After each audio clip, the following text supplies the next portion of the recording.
अगला सवाल है जितेंद्र का, नासिक से हमारे साथ जुड़ रहे हैं। जितेंद्र जी नमस्कार, बताइए। नमस्ते सर जी। मेरा 36 का बाइंग है, 100 शेयर SGVN। तो क्या लॉन्ग टर्म विजन है मेरा? लॉन्ग टर्म बोले तो कितना दिन? बोले तो साल, 2 साल, 5 साल। साल, दो क्या साल, करना? 5 साल? अभी तो लिया होगा आपने कुछ महीने, 1.5 महीने पहले। 36 पे लिया है भाई। हाँ ठीक है। गावा सर, ये SJVN की कहानी ये है कि पिछले कुछ समय में इसने एक बहुत तूफानी रैली दिखाई है। इनको कई सारे कॉन्ट्रैक्ट भी मिले हैं, उसके बाद स्टॉक लगातार दौड़ लगाई इसने और इस समय करीब 57 रुपये पे ट्रेड कर रहा है। क्या इनको 2-3 साल के लिए अगर रखें तो 100 रुपये का टारगेट मिल सकता है? देखिए, इन्होंने लिया तो बहुत अच्छी जगह पर, हाँ। जहां ब्रेकआउट मिला है वो 35-36 के आसपास। बहुत बढ़िया सेटअप था और ना हायर टाइम पे। लंबा चार्ट इतना दिखाओ उनका ना। नजरिया 5-6 साल का है तो होल्ड कीजिए। फंडामेंटल रीजन तो आप ही ज्यादा हेल्प करेंगे, लेकिन टेक्निकली मुझे लगता है न्यू हाई जोन पर चल रहा है। तो भाई मैं कहता हूँ कि जब न्यू हाई पर कोई चलता है स्टॉक, तो उसको सीलिंग नहीं लगाना चाहिए। It can continue going up. तो है तो स्ट्रॉन्ग स्टॉक, कंटिन्यू होल्डिंग। और जगह अच्छी है खरीदने की, ये बात अच्छी लग रही है मुझे। गावा सर, 3 महीने में 59% चला, 1 महीने में 40%। क्या हर महीने 40-45% चल सकता है? कहना मुश्किल है, कुछ भी हो सकता है, ये मार्केट है। हम्म। ये तो बहुत चल सकता है, ना चले तो रुक सकता है, सालों साल रुक सकता है इतना। लेकिन एक बात जरूर है कि जब डबल हो जाए तो 50% निकाल देना चाहिए। जब फिर उससे और डबल हो जाता है तो फिर 50% निकाल दो, फिर और डबल हो जाता है फिर 50% निकाल दो, जो है होल्डिंग में। अगर ये करेंगे तो कम से कम पर लॉक इन प्रॉफिट रहता है। ये भी एक स्ट्रेटेजी है, काफी लोग अपनाते हैं। अभी इनको तय करना है ये अपनाना है कि नहीं करना है। मैं तो नहीं बोल सकता इनको ऐसा करना चाहिए, लेकिन डबल होने पर एक बार तो डबल होना चाहिए, 50% निकाल देना चाहिए। हाँ बिल्कुल। अब इनका क्या 36 पे लिया था, 72 के पास इनका बनता है डबल। अभी डबल कहाँ हुआ? अभी सर बहुत दूर जाना इनको, लेकिन ध्यान रखिएगा आप। अच्छा अच्छा गावा सर, मान लीजिए इसमें कि स्टॉप लॉस लगाना हो, उसको ट्रेल करेंगे तो वो स्टॉप लॉस कहाँ पे लगेगा? इनके कॉस्ट पर मैं तो इनको स्पेस दूंगा। ओके। स्टॉप लॉस दूंगा क्योंकि नजरिया 5-6 साल का है। इनकी कॉस्ट 35 है, जहां पर ब्यूटीफुल ब्रेकआउट मिला था वहीं पर लिया, लगा जगह अच्छी है तो स्टॉप भी वही होना चाहिए। टाइट स्टॉप नहीं होना चाहिए, टाइट स्टॉप वो निकाल लेगा इसको। 35 जो ब्रेकआउट हुआ है वो नहीं चैलेंज करेगा मुझे लगता है। हमको स्टॉप लॉस वहां चाहिए जहां पर जो चैलेंज ना हो, जहां पर चैलेंज नहीं होगा। 36 पर आप स्टॉप लॉस लगाइए जो आपकी बाइंग है, और क्योंकि वहाँ चैलेंज नहीं होगा, मतलब वहाँ तक नहीं गिरेगा। और फिर आपका नज़रिया चूंकि 2.5 साल का है तो आप इसको होल्ड करिए और राइड करिए। जब ये 72 में पहुँच जाए तो 50 शेयर बेच दीजिएगा।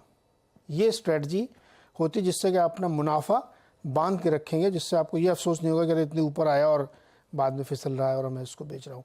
गावा सर, डॉक्टर लाल पैथलैब पे आपकी राय चाहिए। ये इस वक्त का टॉप लूजर है, 3.5% नीचे है डॉक्टर लाल पैथलैब। यहाँ पर थोड़ी वीकनेस है, काफी दौड़ा भी तो है 2300 से 2500। 2500 एक साइकोलॉजिकल रेसिस्टेंस भी आता है, राउंड फिगर रेसिस्टेंस। तो वहां पर थोड़ी प्रॉफिट बुकिंग आ गई, तो मेरे ख्याल से थोड़ा लेवल लेवल देख सकते हैं, शायद 2325 भी देख सकते हैं। थोड़ा डिप पॉसिबल है डॉक्टर लाल पैथले में। ओके गवा जी, एक शेयर है हिम्मत सिंह का, सीडे, 120 रुपये ट्रेड का, बिल्कुल फ्लैट। और इसने अच्छी एक रैली दिखाई है कुछ महीनों में भी, और महीने 1.5-2 महीने में भी देखें तो स्टॉक चला है। 1-2 महीने की चार्ट दिखाई अब, लेकिन ये रुक गया है। अब ऐसा लग रहा है कि यहाँ पे तो कंसोलिडेट करेगा या नीचे की तरफ भी जा सकता है। क्या राय है आपकी हिम्मत सिंह का में?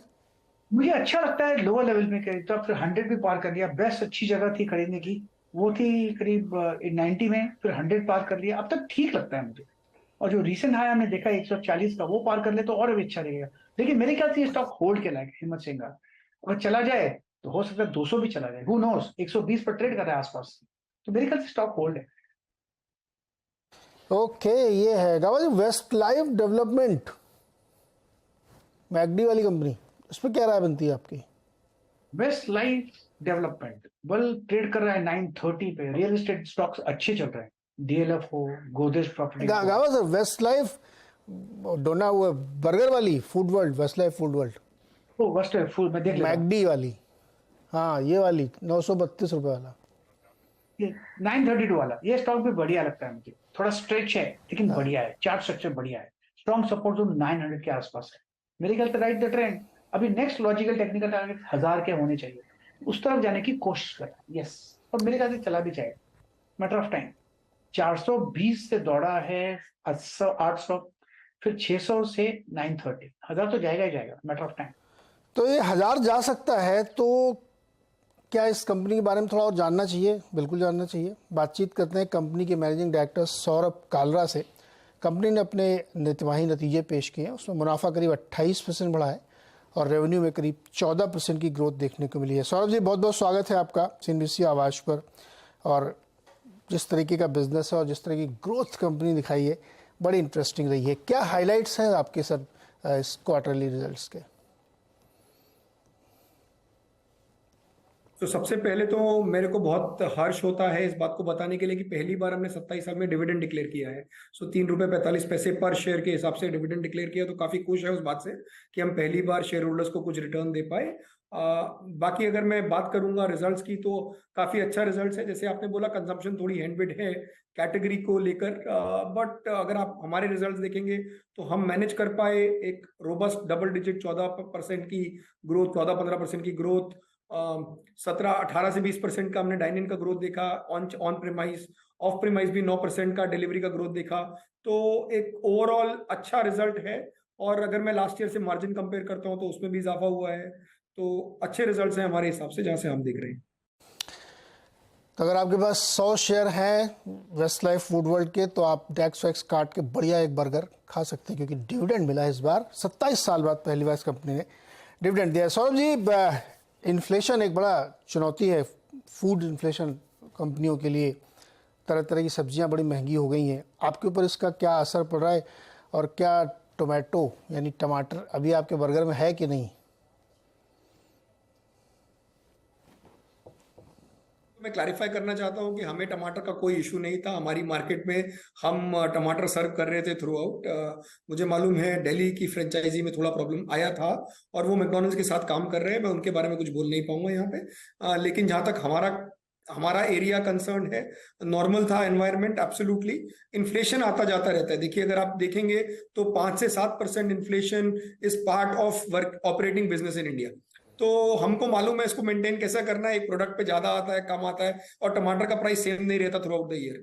तो एक सर्टेन लेवल पे आप टमाटर को बेक इन करके रखते हैं अपने पूरे साल के लिए, क्योंकि आपको मालूम है कि बारिशों के टाइम पे टमाटर ज्यादा जाता है, क्योंकि क्वालिटी खराब होती है तो प्राइस ऊपर जाता है, अवेलेबिलिटी कम हो जाती है टमाटर की। तो ऐसा कुछ भी नहीं था जिसको मैं बोलूंगा कि आउट ऑफ ऑर्डिनरी है।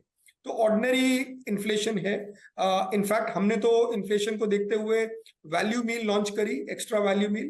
सो जो करीबन अगर आपको मैकवेजी और मैकचिकन की जो मील थी पहले 250 पौने 300 रुपए की तक की थी, अब 179 में अवेलेबल है।